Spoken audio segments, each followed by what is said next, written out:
There are growing fears over the threat of the Zika virus and the Olympics in Brazil this year. US football star goalie Hope Solo says she would consider skipping the games under the current circumstances. The virus has been linked to birth defects in newborn babies. Nick Paton-Walsh is following this story and joins us now live from Rio de Janeiro. Nick, the US Olympic Committee says that if athletes and staff are concerned about the Zika virus, they should consider not going to Rio. Now we see this world-famous soccer player saying she might boycott the games. Well, certainly an iconic female sportswoman, yes, making a statement in an interview with Sports Illustrated in which she said, if I had to make the choice today, I wouldn't go to the Olympics. I would never take the risk of having an unhealthy child. She goes on to say, we accept these particular choices being as part of being a woman, but I do not accept being forced into making the decision between competing for my country and sacrificing the potential health of a child. So the dilemma, I think, facing many now, clearly in the open, clearly being discussed. The USOC, the US Olympic Committee, gave a statement shortly afterwards saying there was no real suggestion that large numbers of their athletes weren't going to be going, that they still all intended to compete and be here. But I think statements like that from high-profile sportswomen like Hope Solo, you know, a very iconic figure, really, will encourage this debate to continue and highlight the uncertainty too, because we know so little about the virus at this stage, about how long potentially women who've been infected by it could end up being putting their pregnant their unborn children at risk. That's just a lot of medical information that is frankly not clear at this stage, and that's what's breeding the uncertainty, and that's what's putting potentially a shadow over the Olympics in August, Lynda. And Nick, there were reports that Kenya, known for having some of the world's best runners, would withdraw from the Olympics, but now we're learning that's not the case.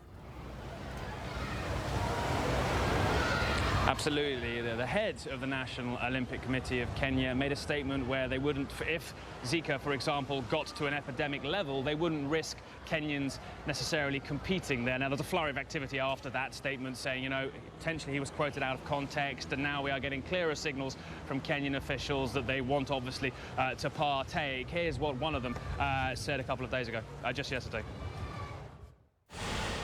Kenya is going to go there. We are preparing a team to go there. Also, any decision is an international Olympic committee.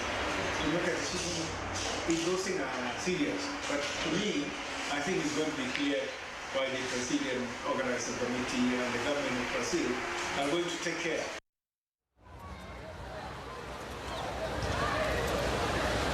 Now, obviously, of course, Kenya bringing so many long and middle distance runners to an event like that, and I think what you're seeing here with these different comments is an acceptance that Zika is a deeply troubling disease, one the consequences of which are not fully well known, and people are trying to work out quite what that would mean for their health were they to come here. Now, of course, the Brazilian government is doing everything it can in the weeks ahead to get rid of the mosquito breeding grounds where potentially we could see the virus expand here inside of Rio. We're just coming out of the end of the carnival here where, frankly, that virus was the last thing on anybody's mind, and it'll be a test case as to how that virus has proliferated here in Rio during that period of time where people were out at dusk, not covering themselves in repellent, as I say, totally unmindful about the potential risk to their health. But we are into a period of uncertainty here, and it's frankly down to Brazilian officials, World Health Organization officials, anyone who really can get rid of that sense of uncertainty to bring an atmosphere around the Olympics here in Rio, which means people can attend without that sort of sense of uncertainty and fear that it could in the long term impact their health, Lynda. Okay, Nick Paton-Walsh, following those developments in Rio, thank you very much.